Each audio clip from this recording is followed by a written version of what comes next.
So now I'm going to ask you to do the same. Here are a bunch of compounds, and I'm going to ask you to stop the video and using the rules I've mentioned in previous slides about how to calculate the oxidation state, you give me the oxidation state for all those atoms in those compounds.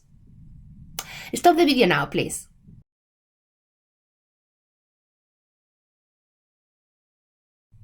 Okay, how would I go about doing this exercise? So the first compound is perchloric acid HClO4. And I write the three types of atoms I've got. I'm going to have an oxidation state for hydrogen, an oxidation state for chlorine, and an oxidation state for oxygen. Fair enough. Now, hydrogen. I've got rules for hydrogen. I know that unless it's making a compound with itself, or it's in the press, or it's making a compound with a hydrogen, with metals, especially group 1 and group 2, which is not the case, oxidation state is +1. I look at the chlorine, and I have a rule that says that typically it's -1, the oxidation state, but the exception is when it is in a compound with oxygen. And here I've got a compound with oxygen. The chlorine is attached to the oxygen atoms. So it cannot be -1, or it might not be -1. It will be a positive number. But I don't know which one because I haven't given you any rules about that. I will need to work it out. So I park the chlorine for a second and I go to the oxygen. Oxygen there is not attached to itself in the compound O2. It's not making a peroxide, like for example the compound H2O2. So the oxidation state is -2. And then I use that information, what I know about the hydrogen, what I know about the chlorine, what I know about the hydrogen and what I know about the oxygen to work out what's the oxidation state of that chlorine atom. And overall, the molecule is neutral, so the overall charge is 0, so all those numbers have to add up to 0. I have one hydrogen ion. I've got one chlorine that I don't know anything about at the moment, and I've got four oxygen ions, and each of them has an oxidation state of -2. That gives me a grand total of -8. And if I want that equation to be, all those numbers to add up to 0, that means the chlorine needs to have an oxidation state of +7. Second compound, chloride. It's called chloride. Okay, chlorine, again, I know typically it's -1 except when it's attached to oxygen, which is the case. So I need to park the chlorine for a second because I cannot calculate the oxidation state straight away. But I look at the oxygen, and yes, the oxygen is going to be -2, is none of the exceptions that I've mentioned in the rules. So then I use the knowledge of what I know about the oxygen to work out what's the oxidation state of the chlorine. That is a fragment, it's not a neutral compound. The overall charge is an anion, the overall charge of that fragment is -1, so I put -1 here. And my chlorine, and whichever oxidation state it has, and the three oxygen ions, each of them with an oxidation state of -2, need to add up to -1. So this is -6. And if I want that chlorine -6 to add up to -1, this needs to be +5. So the oxidation state of the chlorine in perchloric acid, the first compound, was +7, and in that compound is a chlorate. Sorry, the chlorate anion ClO3 is +5. The next compound, which is quite interesting, is an iodate, I think. Okay, let's see what to come up with. So I've got potassium, I've got iodine, and I've got oxygen. Potassium typically has oxidation state of +1. I haven't given you any additional rules about that, so I put +1. Iodine, I told you, is typically -2 because it's a halogen, but not when it's attached to oxygen, which is the case. So I cannot say anything about the iodine right now.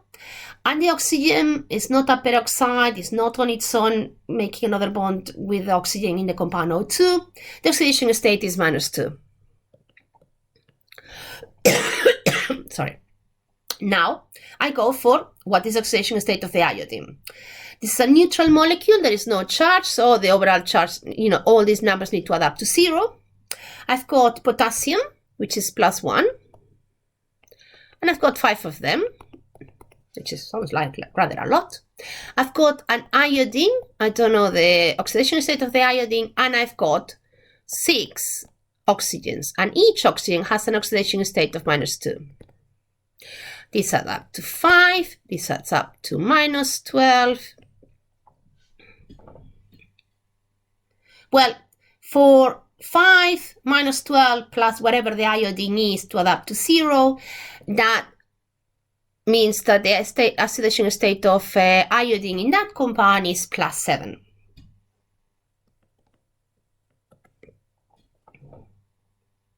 Next compound, that's potassium dichromate, K2Cr2O7. Again, I've got 3 types of atoms. I've got potassium atoms, I've got chromium, and I've got oxygen. Okay, potassium. Typically, oxidation state of +1. Chromium, I don't know anything about the chromium straight away. It's not one of the rules we have studied, so I park it for the moment. Oxygen, oxidation state -2, because it's not a peroxide and it's not on its own. And now I use this information and the fact that this molecule, well, it's a neutral molecule, so all these oxidation states add up to 0 to work out what's the oxidation state of the chromium. So what do I have? I have 2 atoms of potassium. I've got 2 atoms of chromium. And I've got 7 atoms of oxygen. This is +2. This is -14.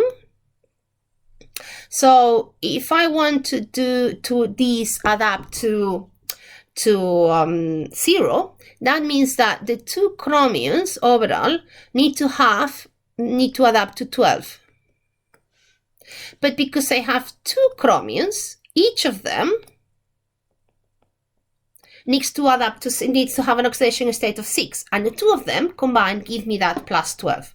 So the oxidation state of this chromium atom is +6, and I have 2 of them.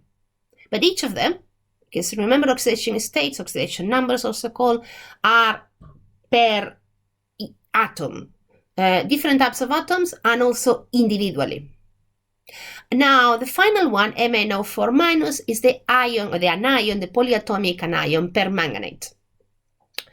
So, 2 types of ions, 2 types of elements, manganese and oxygen. Manganese, I know nothing about manganese, or nothing in terms of the oxidation state, so I park it for the moment. Oxygen is not a peroxide, it's not a compound O2, oxidation number -2.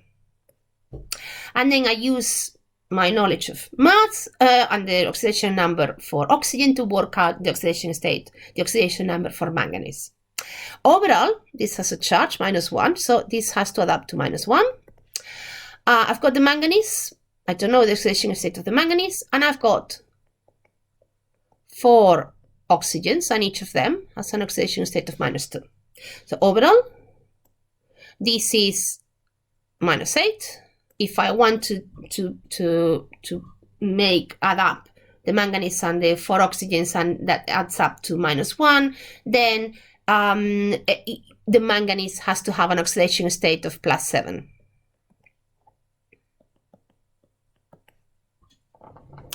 I hope this was clear, but if you have any questions, just let me know. A final one. Remember this exercise we did it in a previous video. Can I ask you, and this will be the last time for this video, to stop this video, calculate the oxidation states of all those atoms, arsenic and chloride, both ingredients and the products, and tell me which one is the oxidation reaction, and which one is the reduction reaction. So which one loses electrons, which one gains electrons.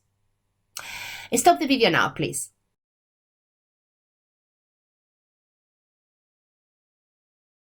Okay, let's use our knowledge of oxidation numbers to work out which element or which reagent is oxidized, which one is reduced, etc.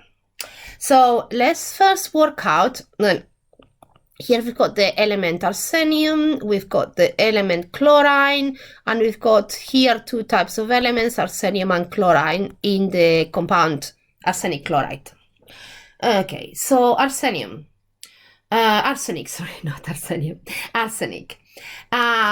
It's